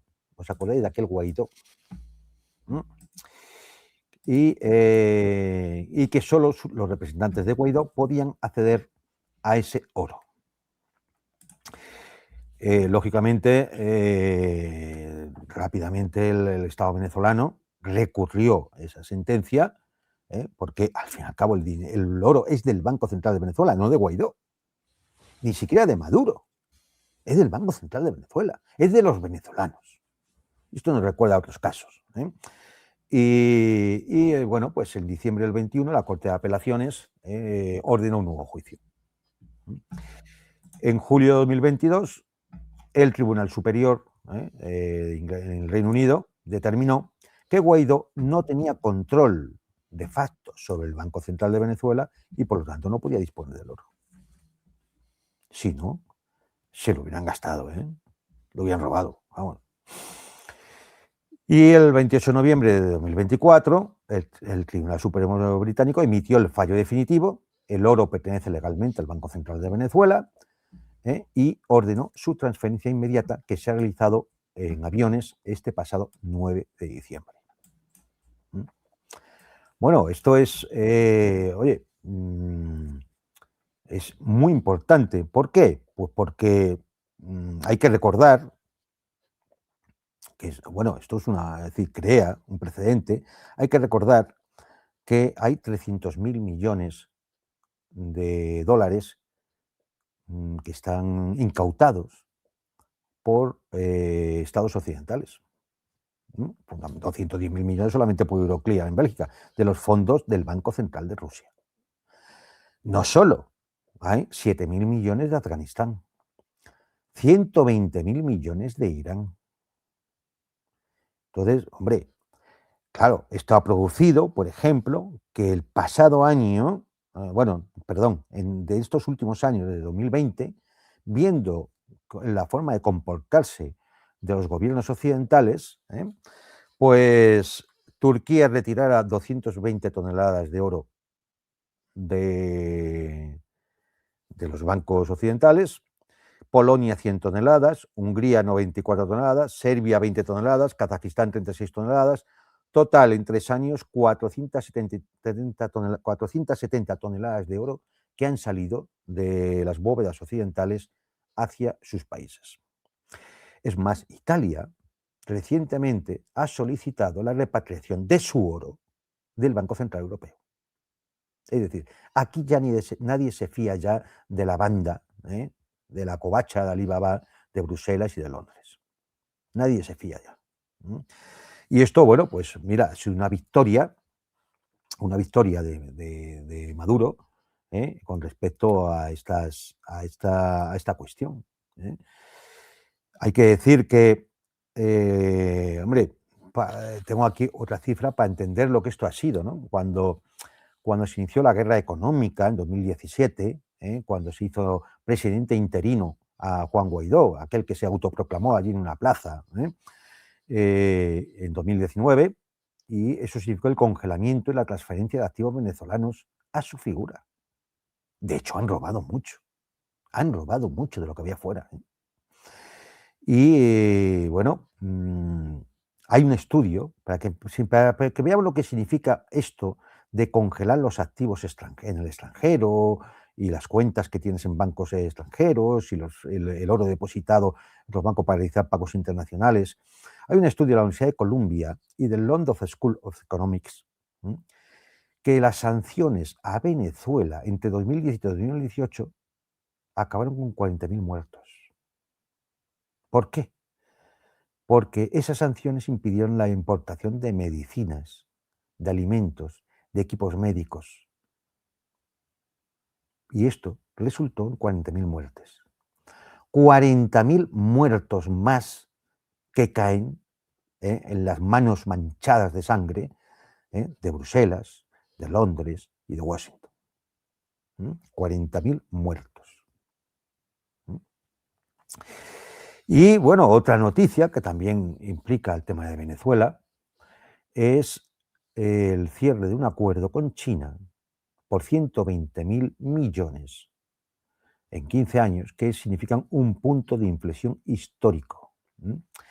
¿Cómo es este acuerdo? Bueno, hay que decir que es un acuerdo con la Corporación Nacional Petrolera China, y como digo, son 120.000 millones durante 15 años, de los cuales 45.000 millones van a ir al desarrollo de campos en la faja del Orinoco, 28.000 millones a la actualización de refinerías para pasar de producir 480.000 barriles diarios de petróleo a 1,2 millones, 23.000 millones a infraestructura de transporte, carreteras, 24.000 millones para tecnología de crudo extrapesado, porque el problema del petróleo venezolano, que es muy bueno, es que es muy pesado y hay que refinarlo y necesita una tecnología determinada para el refinamiento, que se hacía antes en Estados Unidos, cuando Estados Unidos compraba buena parte de todo el petróleo que exportaba a Venezuela, ¿no? ¿A cambio de qué los chinos van a poner 120.000 millones encima de la mesa? Millones de dólares, a cambio de 800.000 barriles diarios de petróleo que van a ir a China, con un descuento de un 8%, y que se van a pagar en yuanes, respaldados en oro. En yuanes respaldados en oro. Alguno no sé si entenderá lo que esto significa. Significa que Rusia tiene 17.000 millones invertidos en Venezuela, China tenía 60.000 millones invertidos en Venezuela, a intereses de Turquía y de Irán. Y ahora este acuerdo con China es un acuerdo estratégico, que además no se paga en dólares. Entendemos por qué Estados Unidos está tan enfrascado en el Caribe con el asunto de Venezuela, buscando camellos de drogas por todas las barquichuelas que se encuentran en el Mar Caribe. Porque esto es muy importante. Porque esto es un palo en su patio trasero, como dicen ellos, ¿no?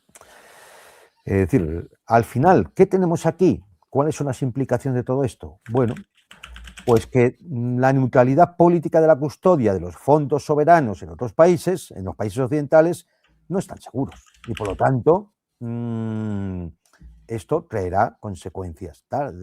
Quizá al principio lentamente, pero te irá trayendo consecuencias. Porque antes de que le pase a otro país lo de Irán, que le embarguen 120.000 millones, retirarán los fondos. También esto significa que el dólar deja de ser indispensable en otro país más y además con ya a unos volúmenes importantes. Es decir, se puede comerciar con monedas al margen del dólar. Y bueno, pues la combinación de la victoria legal venezolana con el acceso al sistema judicial occidental y la inversión china, que es un financiamiento alternativo, ¿qué es lo que pasa? Que valida un modelo que puede ser replicado por otros países. Y esto es muy peligroso. En algún momento lo hemos dicho. El problema de Venezuela, aparte de sus fuentes de materia de energía, de sus recursos, de sus metales, oro, etcétera, etcétera, aparte de todo es que es un mal ejemplo. Es un mal ejemplo para las Américas. no sea que otros países les dé por hacer lo mismo, ¿no? Claro, todo esto va a impulsar la creación de infraestructuras paralelas en el sistema de pagos BRICS. Es decir, claro, que ya realiza transacciones, ojo, en 2024, no tengo todavía las cifras de 2025, pero solo en 2024 transacciones valoradas en 41,1 billones de dólares. 41,1 billones de dólares. Y también el aumento bilateral de los países con sus monedas locales, o al menos monedas alternativas al dólar, que se ha pasado de 420.000 millones de dólares en 2019 a 1,4 billones de dólares en 2024. Si a esto se le une el declive del dólar, por ejemplo, se ha pasado en los últimos 25 años, ha pasado que las reservas globales de dólares en los bancos centrales han caído del 73% al 58%. Y el comercio internacional en dólares ha caído en los últimos 9 años del 80,7% al 70%. Es decir, si ustedes suman todo esto, se dan cuenta de que, lógicamente, la economía norteamericana tiene un problema y la administración norteamericana intenta acometer ese problema como sea, incluido el robo, la piratería, la agresión y lo que sea. Porque es que, claro, es que Irán es un mal ejemplo, es que Venezuela es un mal ejemplo, y es que empiezan a salir los malos ejemplos como setas por todo el mundo. Y eso, claro, demuestra que la estrategia de sanciones occidentales ha sido un fracaso, bueno, en concreto con Venezuela, es decir, no colapsó, es decir, toda esa estrategia de sanciones no colapsó al gobierno, y bueno, pues lo único que hizo Venezuela fue levantar una red comercial alternativa con Rusia, líneas de crédito, con China, compra de petróleo y con Irán, combustibles y técnicos, con Turquía, comercio, con India, también la venta de petróleo. Normal, porque al final uno tiene que ver que se dirige un país, que sea un país soberano y libre, si no, para ser vasallos, pues ya están los europeos occidentales, ¿no? Es decir, por aquí un buen aporte de Marcos Argo respecto a la decisión de Milei sí. tiempo atrás. No recuerdo si a principios de este año o a finales del año pasado, este año si no recuerdo mal, de el envío del oro argentino a Londres. A propósito de cipayos, traidores a la patria y lamebotas. Saludos de Fabián Esparza por acá. Muchas gracias, Fabián. Juan Antonio, respecto a esto, quería presentar un poquitito de la muy buena intervención de Samuel Moncada, el representante venezolano en las Naciones Unidas. La sesión extraordinaria convocada por Venezuela con motivo de los actos de piratería llevados a cabo por Estados Unidos, básicamente el secuestro de dos y un tercero perseguido, pero finalmente no secuestrado, 2 petroleros. Aquí algunas de las cosas dichas. Se trata de la mayor extorsión conocida en nuestra historia, de un gigantesco crimen de agresión en desarrollo, fuera de todo parámetro racional, de toda lógica legal, de todo precedente histórico. Pero no se trata solo de Venezuela. La ambición es continental. Así lo ha expresado el gobierno estadounidense en su estrategia de seguridad nacional, donde afirma que el futuro del hemisferio le pertenece, con la aplicación de la doctrina Monroe en el siglo XXI, ahora agravada con el corolario Trump. Señor presidente, alertamos al mundo. Venezuela es solo el primer objetivo de un plan mayor. El gobierno estadounidense nos quiere divididos para conquistarnos por pedazos. Bueno, muy claro, y por aquí, una manera en perfecta respuesta a esto. Aquí Trump, 2 días atrás, consultado sobre la reacción de Petro al secuestro de los petroleros. taking sanctioned oil from Venezuela. Colombian President Gustavo Petro criticized the United States by saying, el presidente colombiano Gustavo Petro criticó a los Estados Unidos por el secuestro ilegal del petróleo, de los petroleros venezolanos o de los petroleros al servicio de well, the Venezuela. Southwest is stolen land and that it should be returned to Latin America. I just wanted to know what your response to that is. Dijo además que en el caso de que debiéramos confrontar sobre las cosas robadas, entonces Estados Unidos debería devolver los territorios robados a México. Y aquí quisiera su opinión, presidente Trump, y aquí responde Trump. He has to watch because, you know, he's got drug factories. They make cocaine.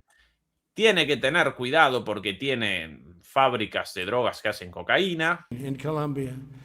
And he's no friend of the United States. He's very bad. No es un amigo de Estados Unidos, es muy malo. Very bad guy. And he's got to watch his ass because he makes Y tiene que cuidarse el culo. cocaine and they send it into the United States of America from Porque hacen cocaína, la envían a Estados Unidos. Colombia. We love the Colombian people. I love the Colombian people. They're great people, energetic, smart, great. But their new leader is a troublemaker. Amo al pueblo venezolano, pero odio a su líder, quien es un troublemaker, un buscapleitos, un hacedor de problemas. Bueno, la amenaza directa, que se cuide el culo. Este es el nivel. Este es el nivel. Es decir, al lado tiene a Marco Rubio. Agárrame el cubata que le pego. Este es el nivel. Este es el nivel. No, pues es el nivel, pero es que es lo que hay. Es que es muy lamentable, es muy patético. Es muy patético.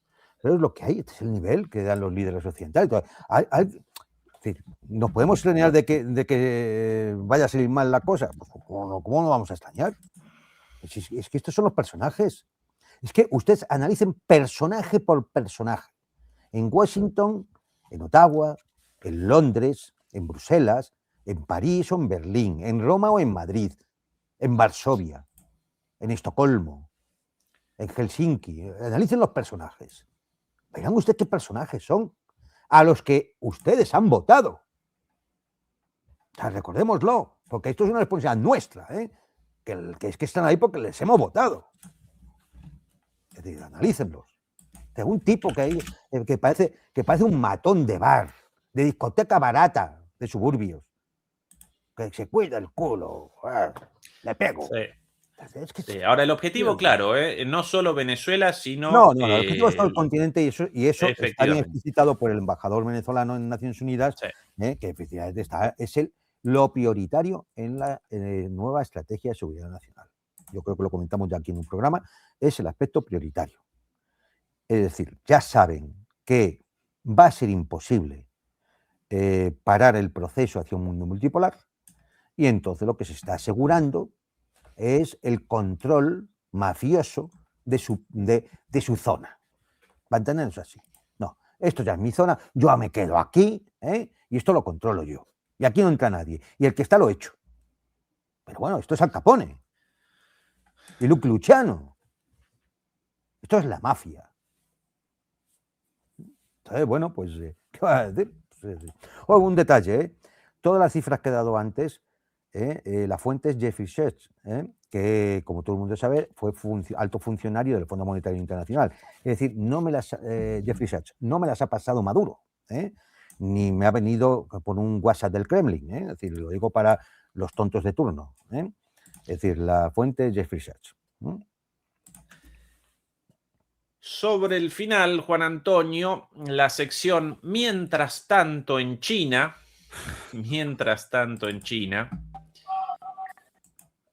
Y por cierto, antes de esto, por favor, demoledores y demoledoras, ayúdennos con el pulgar arriba contra la censura. Naturalmente, recuerden la suscripción y quien nos quiera ayudar con las membresías o a través de PayPal. Reactivamos las membresías hace muy poquito tiempo. Eso generó la salida de alrededor de 200 miembros por una cuestión técnica. Recién ahora vamos reconquistando de a poquito espacio con 60 miembros nuevos.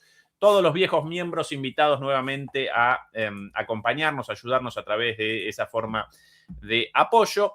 Y dicho esto, mientras tanto en China, atención a esto, Juan Antonio. Aquí el reporte de esta maravilla. China ha establecido un nuevo récord mundial en propulsión de levitación magnética superconductora, conocida como maglev, un logro histórico para la tecnología del transporte. Imágenes captadas el jueves muestran un equipo de investigación de la Universidad Nacional de Tecnología de Defensa en Changsha, provincia de Hunan, en el centro sur de China, acelerando con éxito un vehículo de 1 tonelada a 700 kilómetros por hora en tan solo 2 segundos en una pista de pruebas de maglev de 400 metros, utilizando un sistema de propulsión electromagnético superconductor antes de detenerlo de forma segura y controlada. 700 kilómetros por hora.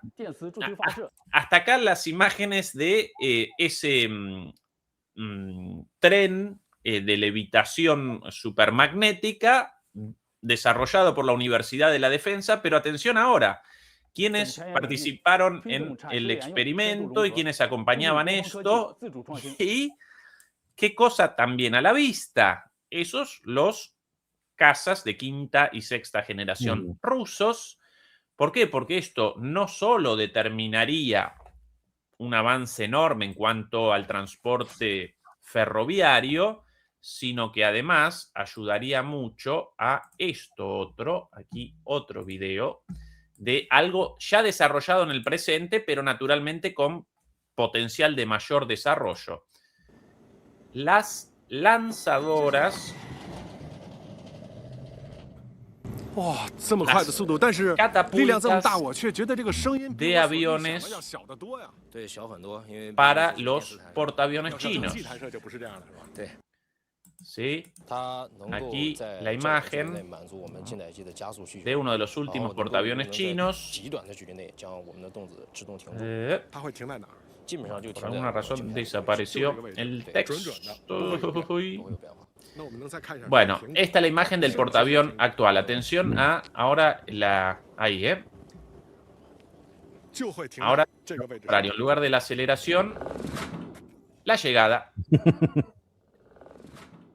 Allá atrás los aviones, atención allá los aviones de quinta generación rusos. Esto ya implementado con el otro sistema, este de los 700 kilómetros por hora en 2 segundos, podrían eventualmente generar lanzamientos mucho más rápidos en las catapultas de los portaaviones. ¿Sí? Esto una demostración de el doble uso de la tecnología militar y civil. Recuerden que con estas catapultas de lanzamiento generaron una revolución en los portaaviones porque pueden realizar el lanzamiento en paralelo al aterrizaje. La pista de aterrizaje todavía sí larga necesariamente, aunque lógicamente no tan larga como la pista de aterrizaje en tierra, con unos sistemas de enganche de los aviones y demás, pero en paralelo, hacia el costado, en diagonal, aparece una pista con una rampa y estos lanzadores y despachan a los avioncitos uno tras otro, mientras van descendiendo a la vez los aviones ya en el aire, ¿no?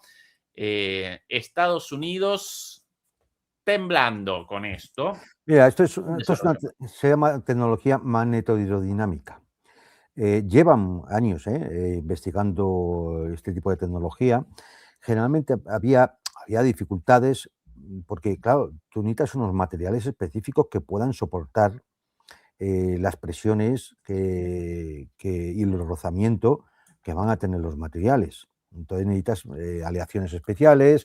No sé, no conozco exactamente qué tipo de metales raros estarán utilizando, pero bueno, parece ser que los años de investigación están dando ya fruto y ya hace tiempo que realizaban pruebas de trenes magnetodinámicos a 460, 540 kilómetros por hora, ¿no? Ya se ha llegado a 700. Bueno, pues fíjate, es decir, para un país continental grande como es China, que tiene prácticamente tiene casi el 50% de los kilómetros de líneas de alta velocidad ferroviaria del mundo. Pues esto puede significar, bueno, la sustitución de las líneas aéreas internas. Porque es que casi llegan. Bueno, si te evitas ya el tiempo de espera en el aeropuerto, llegas antes por el tren que con el avión. Es así. Y bueno, lógicamente es una tecnología que luego tiene muchas otras aplicaciones, tanto en el mundo civil como militar, claro, lógicamente. Bueno, pero mira, de las 10 grandes tecnologías que van a determinar el futuro, es decir, en 7 de ellas, China ya va con delantera. Es decir, con esto nos da una idea del progreso, ¿no? que realiza la potencia asiática. Y además, oye, pues como muchas veces hemos comentado, el momento que vaya desarrollándose todos los sistemas, todos los ejes norte, sur y oeste, de este a oeste de la franja de la ruta, los corredores y demás, necesitarás ir homogenizando la tecnología, porque lo que le interesará a China es que el tren llegue lo antes posible a las costas del Mediterráneo. Con lo cual, esto al final será una tecnología que se irá compartiendo con el resto de países que participen en todos esos proyectos de la franja y la ruta o de los corredores norte-sur. Que es normal, ¿no? Es decir, de alguna manera tendrás que hacer que rentabilizar precisamente esas potenciales velocidades, ¿no? Y esto, bueno, pues claro, por eso, a consecuencia de esto y de muchas cosas más, es por lo que Estados Unidos considera que tiene que asegurar lo que pueda de su zona de influencia, porque sabe que ya no va a poder competir con todos los del resto de países emergentes. Puede hacerlo con uno, pero no va a poder hacerlo con todos. Con lo cual, su poder relativo disminuye, el poder relativo de los otros aumenta y la hegemonía se evapora. Querido Juan Antonio, un placer como siempre. A todos los demoledores y a las demoledoras, muchas gracias por habernos acompañado. Bueno, feliz Navidad todavía y un buen inicio de año. Nosotros mañana por aquí nuevamente. El domingo con Fernando Moragón. Y recuerden los cambios el año próximo, en el cual tanto Juan Antonio como Fernando van a realizar sus programas por aquí, por Demoliendo Mitos. Y van a aparecer algunas novedades muy importantes. También las vamos a presentar posiblemente el domingo junto a Fernando para el año nuevo. Así que a todo el mundo, un abrazo muy grande, un saludo. Juan Antonio, un saludo también para vos. Abrazo. Sí, feliz año nuevo a todos.